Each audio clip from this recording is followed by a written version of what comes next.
We obviously find out what happens to all of them, continuing in the story with issue number 13. Although... Well, actually, we won't find out what's up with them. No, because not in this one. This is Men of Good Fortune. Right, this is a completely disconnected, completely standalone.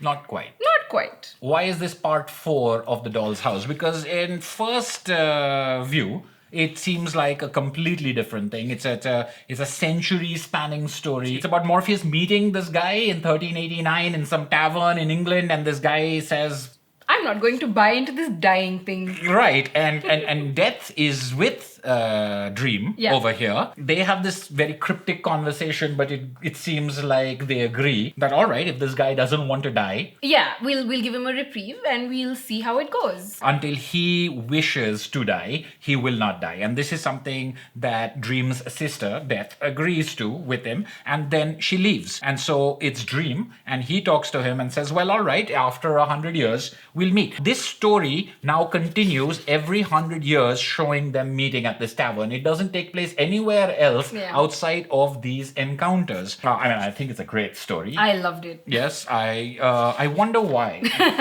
Well, as you know, I love British history. Oh, really? And British medieval history, oh, especially. Really?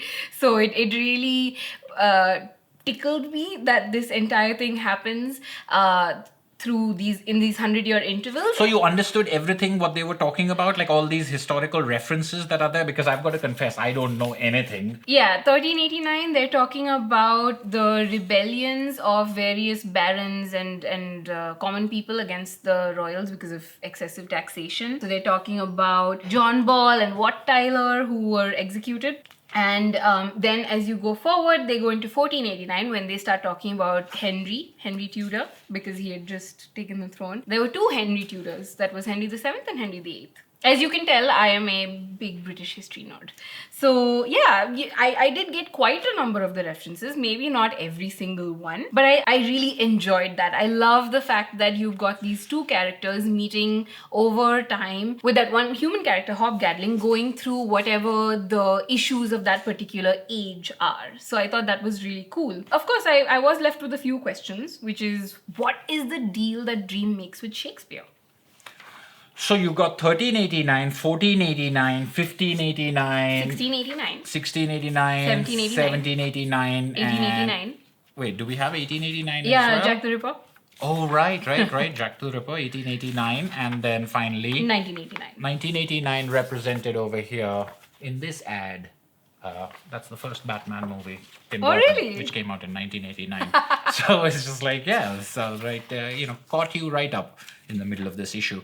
But I think it's a great story, and I think there is a wonderful chemistry between the 2 of them, especially towards the end, which has a little bit of a sentimental thing in it. There's a lot of interesting discussion about humanity and about progress, where they're talking about like our chimneys, good for you. And, Hob Gadling seems to have rise and fall in fortune. And at the same time, he never tires of living. Yeah. So because it's like, are you ready to give up? Even at his lowest, he's like, no, I'm not, I'm not ready to die yet. And then he comes back around. And over here, we also have the first bits of morality. Over here, in one of the stories, Hob Gadling's made a lot of money being a slaver. Yeah. And at the end of that particular episode, Morpheus says to him, find a different vocation, because making money off selling other human beings isn't the greatest idea. Yeah, enslaving your fellow human being or something is not,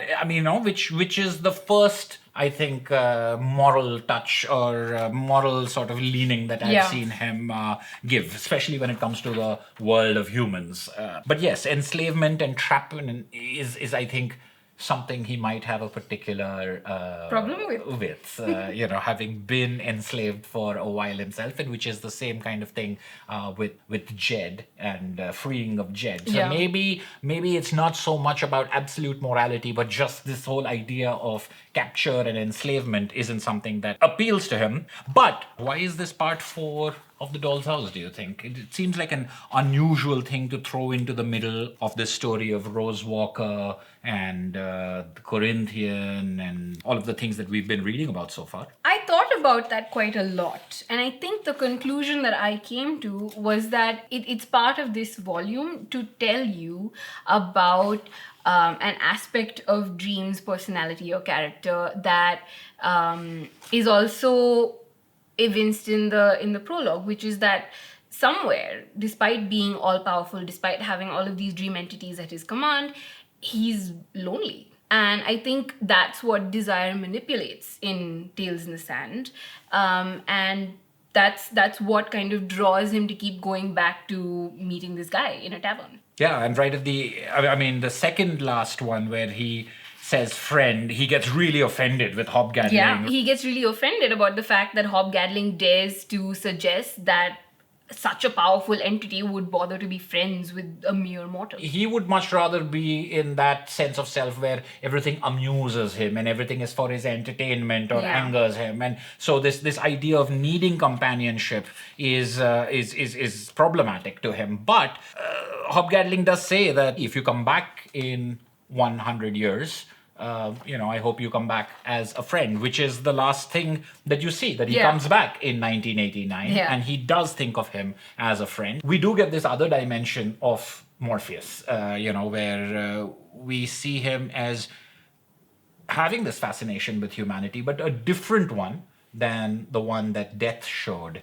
Dream's been sort of aloof. Is there? Oh, and Death is the one who convinces him to go into the tavern in the first place, right? Even in this story, she's the one who gives him that impetus to actually engage with humanity. So apart from this notion of endlessness, apart from this notion of immortality, you've got a couple of other references here, because Hob Gadling does say, I've noticed there are some other people who don't die. People like Johanna Constantine. Johanna Constantine, who shows up because she's learned about them and tries to capture them. He makes references to Mad Hetty and a couple of other people. So it is also expanding this universe where we've learned about the dream world, we've learned about the dreaming, we've learned about people going back and forth, but now we're becoming aware of other entities. Just the way that we knew about the endless, there are now people who are immortal or close to immortal who are also occupying this universe. So I think the story is doing a couple of different things. One is expanding the world and the universe, but also expanding the character